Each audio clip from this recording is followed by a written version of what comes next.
The Biden Justice Department is indicting President Trump. A second indictment of Trump now over the classified documents stored at Mar-a-Lago. He is now facing 7 federal charges. He is expected to appear before a Florida grand jury next week. Trump released this response last night. Just like the Russia hoax and all of the others, it's just been going on for 7 years. They can't stop because it's election interference at the highest level. There's never been anything like what's happened. I'm an innocent man. I'm an innocent person. Wisconsin Senator Ron Johnson tweeted this out yesterday, remembering James Comey's exoneration of Hillary Clinton's classified document obstruction, saying no reasonable prosecutor would bring such a case. Corrupt double standard. Question mark, writes Senator Ron Johnson. Joining me right now is New York Congresswoman and member of the House Ways and Means Committee, Claudia Tenney. Congresswoman, good to see you. Your reaction to this indictment? Well, I agree with Ron Johnson. He's exactly right. I mean, look at, and I listened to your interview earlier with Professor Dershowitz. He's talking about criminalizing civil behavior. And, you know, when the Democrats talk about and come to power, they only know one speed, and it's abuse of power, whether it's Nancy Pelosi, now it's Merrick Garland under Joe Biden as well. And the inequities here, the fact that we have a two-tier justice system, we hear about that all the time. But so many people have been exonerated or relieved, including, by the way, President Obama apparently has classified documents in some kind of storage container up in Chicago that nobody's too concerned about. And others have mistakenly taken documents, so we heard. But, you know, this constant weaponization of anything that President Trump does is election interference because he is leading in the polls. And the Democrats are terrified of having President Trump come to power again. So they're doing anything and everything they can to weaponize our most powerful arms of government to try to take him down. And that's what should be most concerning to Republicans and Democrats. And I disagree with Professor Dershowitz on one thing. He said that I wish more Republicans would say that, you know, we need to look into these charges. Of course we need to look into the charges and determine them. But, you know, we're actually in the situation where we're crying wolf.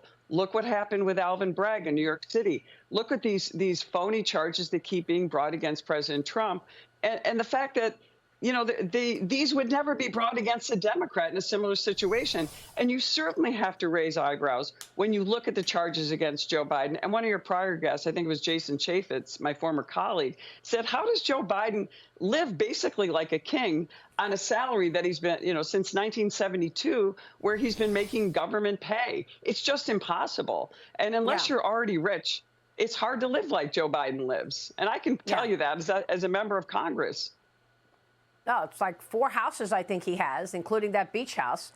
And he says, where's the money? Well, I don't know. How many homes have you bought in your career? I mean, the House Oversight Committee is now reviewing that subpoenaed FBI document, which they say connects President Biden to a $5 million bribery scheme involving Burisma. His son, Hunter Biden, was on the board of Burisma, and President Biden laughed it off yesterday. Watch this. The bribery allegation, Congresswoman Nancy Mace says there's damning evidence in the FBI file that you sold out the country. Do you have a response to the congressional Republicans? Where's the money?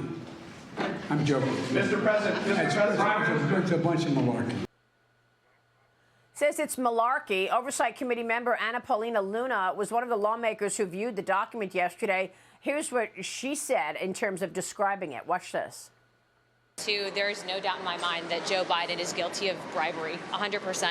I mean, there was 2 separate transactions, one that went to Joe Biden for $5 million and one that went to Hunter Biden for $5 million. So, I mean, if that's not grounds for criminal activity, I don't know what is. So, Congresswoman, we're told that the document says this, $5 million for one Biden, another $5 million for the other Biden. The Burisma executive told the confidential human source. $5 million for Joe, $5 million for Hunter, and it's in that document. Look, I'd love to see the document. I haven't, but I have to tell you, whenever Joe Biden, these are cues that are guaranteed. When he says no joke and malarkey, you know that he's lying, and you know that he's guilty of something. I don't see how he gets out of this, honestly.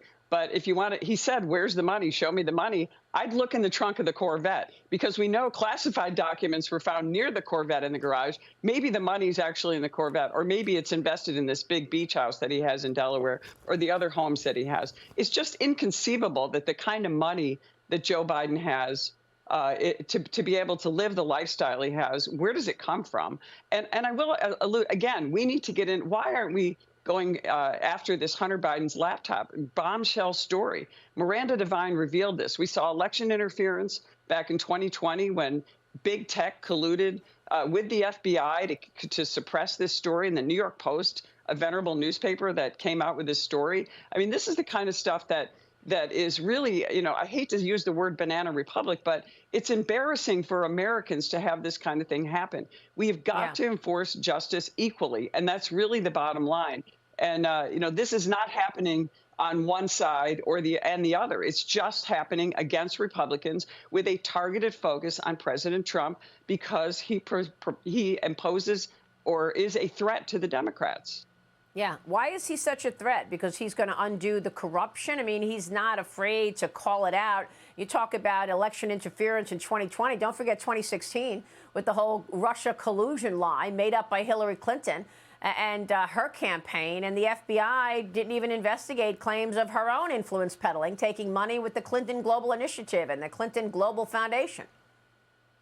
Absolutely. I mean, look at 2016. I mean, it was the Obama administration allowing this to happen. Why aren't we going after President Obama at this point? Obama and his appointed Department of Justice, his appointed FBI head, James Comey, decided not to prosecute. And then Hillary blamed the whole thing on him. She destroyed, she destroyed 30,000 emails. I mean, yeah, agreed, Maria. This is insane. It's not appropriate that our government is acting in such a partisan way.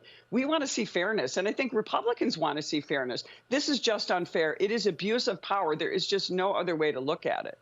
Yeah. Kevin O'Leary, jump in here. Partner in private equity is asking themselves last night and this morning. We are often asked to support campaigns, and most firms do it on both sides of the aisles because we manage bipartisan money. We look for good policy makers and we support them, and we're pretty transparent about who we donate to. What words would you give us now regarding Trump? This is an indictment for treason, basically. How do we work with that? In terms of fundraising, how do we get around this? I know it's unprecedented, but I'll tell you the narrative right now in PE is we're pretty freaked out. And we're wondering, this is going to be very hard to fund and be transparent about when basically the government, and I understand the partisanship of it, is accusing this man of treason. Well, you're talking about the government, meaning a partisan Democrat leadership. That's what I see. Partisan Democrats are using and abusing the government to cut off the leader on the Republican side right now. So, unfortunately, this does not preclude the president from running. Or fortunately, I mean, you just because you're accused of something doesn't mean that you're ultimately guilty. You can look at Menendez. Everyone said resign, resign, and he turned out to be exonerated. So the thing with President Trump, though, is that he is leading in the polls, and this is a factor. But look, I think people have to start judging candidates by what their policies are. And President Trump had an outstanding 4-year presidency, had amazing policies. And, there was a lot of what people would call unforced errors. But I think it's really up to investors and people that are going to be investing in candidates to decide if they think it's worth it or not. I mean, that's really not a decision I can make. But I can tell you that people should be asking for fairness. And every candidate, and I believe everyone has, on the Republican side, has stood up and said this is unfair. The question is, will Robert Kennedy, Marianne Williamson, and some of the Democrats who are planning on jumping into this race, including Joe Biden, call this unfair? Obviously, it's Joe Biden's own DOJ, so he's not going to do anything. But I think Yeah. this doesn't bode well for Democrats to have their own side, not stand up for equal justice under the law. And that's going to be the critical issue going forward. How Yeah. can you donate to Democrats who are willing to abuse power and willing to go along with the abuse of power, undermining our system and the very American way of life and our justice system, which says you are innocent until proven guilty? Yeah, extraordinary moment, Congresswoman. Good to have you this morning. Thank you so much, Claudia Tenney. Good to see you Thank this you. morning.